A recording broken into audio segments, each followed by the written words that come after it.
Good evening. Tonight, we revisit a series of events that shook Paris and sent ripples across the globe. A story that began with ink on paper and ended with a city in mourning, sparking a worldwide debate about the very nature of freedom. It started with a drawing. But to understand the tragedy, we must first understand the publication at its heart, Charlie Hebdo. For decades, this French satirical weekly magazine has been a bastion of irreverence, rooted in a long national tradition of sharp, provocative commentary. Its pages spared no one. Politicians, celebrities and religions of all kinds were frequent targets of its biting cartoons. This commitment to absolute freedom of expression, however, came at a cost. The magazine had a long history of provocative cartoons, including depictions of the Prophet Muhammad that enraged extremists. In 2011, its offices were firebombed. Threats became a constant companion to its staff. Yet they refused to be silenced, believing that to yield to intimidation was to surrender the very principles they stood for. This unwavering defiance set the stage for the events of January 7th, 2015. On that cold Wednesday morning in Paris, the city was unaware of the horror about to unfold. Two brothers, Saïd and Cherif Kouachi, armed with assault rifles and masked, forced their way into the offices of Charlie Hebdo. Inside, the weekly editorial meeting was underway, a time for debate, laughter, and creative planning. The calm was shattered by gunfire. In a brutal attack lasting only a few minutes, the gunman targeted the magazine's staff. 12 people were killed. Among them were some of France's most celebrated cartoonists, Cabou, Charb, Wolinski and Tignous. Journalists, columnists and other staff members were also murdered, along with a police officer, Ahmed Merabet, who was executed on the pavement outside. The attackers fled, leaving a nation in shock.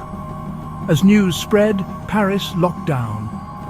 Over the next 48 hours, France was transformed into a map of sightings and sirens. The Kouachi brothers were quickly identified, and an intense, nationwide manhunt began, dominating news channels across the world. But the terror was not over. A third attacker, an associate of the Kouachis named Amedy Coulibaly, emerged. The next day, on January 8th, he murdered a policewoman, Clarissa Jean-Philippe, in the southern suburb of Montrouge, escalating the crisis. The manhunt reached its climax on January 9th. The Kouachi brothers were tracked and cornered at a printing plant in Dammartin-en-Goële, northeast of Paris, where they took a hostage.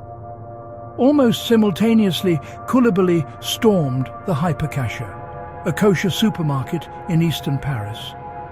He took more than a dozen people hostage, demanding safe passage for the Kouachi brothers. He killed 4 Jewish hostages before police could intervene.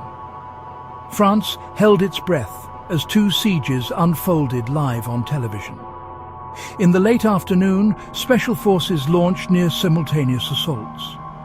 The Kouachi brothers were killed as they charged out of the printing plant, guns blazing. Minutes later, Coulibaly was taken down inside the supermarket as police stormed the building. The surviving hostages were freed. In the aftermath, claims of responsibility followed. Al-Qaeda in the Arabian Peninsula stated they had directed the Kouachis, while a posthumously released video showed Coulibaly pledging allegiance to ISIS. The details were messy, but the impact was not. By the end of that week, millions were in the streets, holding signs that said, "Je suis Charlie," I am Charlie. On January 11th, an estimated 3.7 million people marched across France in a display of unity, joined by more than 40 world leaders who linked arms in Paris. It was a powerful moment of grief and defiance. The attacks ignited a global debate on free expression, religion, security, and the delicate line between provocation and hate speech. In the years that followed, trials brought accomplices to justice, and Charlie Hebdo, from a secure, undisclosed location, kept publishing. The debate they fueled continues to burn. If there's a takeaway from this tragedy, it's that ideas and the right to express them are powerful. The response showed that we can fight violent extremism without giving up the very freedoms that allow us to draw, to speak, and to disagree. It is in that space of open discourse, not in violence, that societies find their true strength. Subscribe for more content, True Crime Videos.